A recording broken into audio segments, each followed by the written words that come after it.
Assalamualaikum warahmatullahi wabarakatuh. Kepada yang terhormat Ibu Pembimbing mata kuliah Logika 4211 dengan kode kelas 80, izinkan saya di sini untuk menyampaikan jawaban dari tugas ke-1, dan sebelumnya izinkan saya untuk memperkenalkan diri. Perkenalkan, nama saya Siti Marhamah dari program Studi Ilmu Administrasi Negara dengan NIM 0541533827. Berikut saya sampaikan penjabaran mengenai jawaban dari tugas ke-1 saya.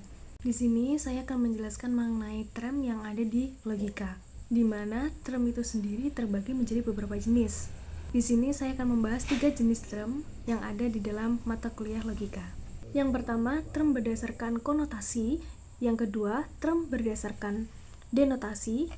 Yang ketiga, term berdasarkan predikamen. Yang pertama, pembagian term berdasarkan konotasi. Untuk pembagian term berdasarkan konotasi, di sini terbagi lagi menjadi 2, yaitu term konkret dan juga abstrak. Untuk contoh term konkret, contohnya wanita cantik. Term abstrak, contohnya kecantikan. Yang kedua, pembagian term berdasarkan denotasinya.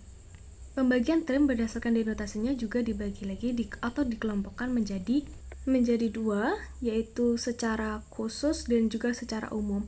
Kita bahas untuk yang secara khusus terlebih dahulu, di mana term berdasarkan denotasi secara khusus itu artinya sebagian hal dari keseluruhan. Hal khusus ini juga terbagi lagi menjadi 2 cabang, yaitu secara partikular dan juga singular. Untuk pengertian secara partikuler itu artinya sifat khusus yang merujuk pada suatu bagian tertentu saja. Contohnya beberapa pejabat negara gitu. Untuk yang secara singuler itu artinya merujuk pada suatu hal yang hanya anggotanya saja. Contohnya Presiden Republik Indonesia gitu. Yang kedua, jenis term berdasarkan denotasi secara umum, yang artinya mencangkup keseluruhan suatu hal yang ditunjuk tanpa terkecuali, yang bersifat universal dan juga yang bersifat kolektif. Untuk yang bersifat universal di sini tanpa ada batasan ruang dan juga waktu. Contohnya seperti manusia, hewan, organisasi, bangsa, negara. Untuk yang bersifat kolektif itu artinya menunjukkan pada satu hal tertentu yang bersifat ruang yang dibatasi oleh ruang dan waktu. Contohnya bangsa Cina, mahasiswa UGM, dan yang bersifat khusus-khusus lainnya yang dibatasi oleh ruang dan juga waktu.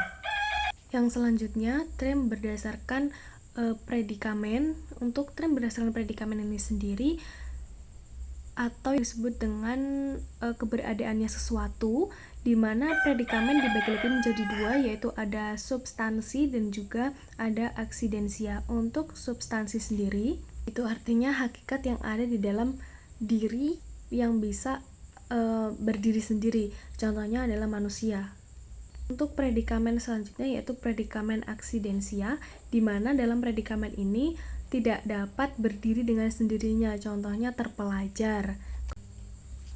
Selanjutnya kita membahas mengenai sesat pikir. Sesat pikir itu sendiri apa sih? Nah, jadi sesat pikir sendiri itu merupakan kesalahan atau kekeliruan seseorang dalam berpikir baik secara konsep, ide maupun secara nalarnya dia, yang dapat menimbulkan suatu kesimpulan di mana kesimpulan tersebut merupakan suatu kesimpulan yang tidak sah. Dalam sesat pikir ini terbagi lagi menjadi 2, yaitu berdasarkan sesat pikir formal dan juga sesat pikir informal, di mana sesat pikir formal merupakan suatu kekeliruan nalar terhadap bentuknya.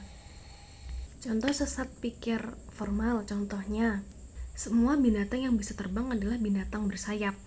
Elang merupakan binatang yang bisa terbang, jadi elang adalah binatang yang bersayap. Nah, dalam konsep ini tidak hanya elang saja yang bersayap, melainkan ada raja wali, ada bebek, ada juga itik, tapi mereka belum tentu semuanya bisa terbang. Dan di sini ada kesalahan dalam penalaran konsep berpikir. Kemudian selanjutnya ada sesat pikir secara verbal.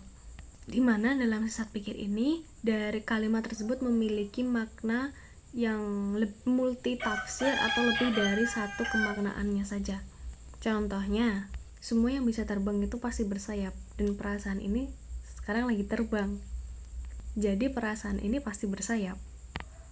Nah, di sini terjadi sesat pikir karena perasaan itu sendiri perasaan ini bisa terbang. Terbang di sini memiliki makna kegandaan yang dimana satu merujuk pada fisiknya dan satu merujuk pada jiwanya, jiwa bagi jiwa yang sedang mengalami kejadian gembira.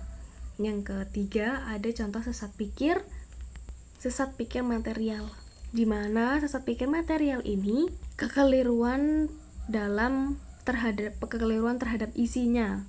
Yang tadi formal itu kekeliruan terhadap bentuknya, kemudian verbal kekeliruan terhadap kemakna kegandaannya, dan yang ketiga material berdasarkan kekeliruan terhadap isinya. Contohnya, semua binatang yang bersayap itu bisa terbang.